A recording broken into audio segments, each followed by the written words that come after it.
Question is, many of your supporters are staunchly opposed to Hillary Clinton and are considering writing you in, voting for a third-party candidate, or not voting at all if you don't win the nomination. I believe you will win the nomination and the presidency, but if you don't, will you encourage your supporters to vote for Secretary Clinton? Dave, thanks for the question. And let me answer it in this way. First, I think it is, we're not a movement where I can snap my fingers and say to you or to anybody else what you should do, because you won't listen to me. You shouldn't. You'll make these decisions yourself.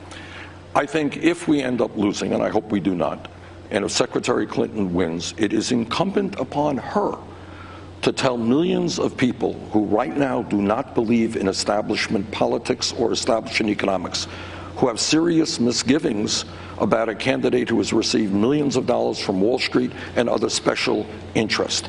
She has got to go out to you and to millions of other people and say, yeah, I think the United States should join the rest of the industrialized world and take on the private insurance companies and the greed of the drug companies and pass a Medicare for all.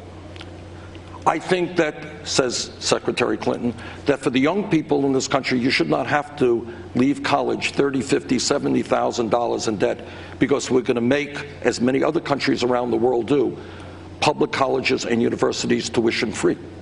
I think Secretary Clinton is going to have to explain to millions of young people and a lot of other people that climate change is a real crisis and incrementalism is just not going to solve it.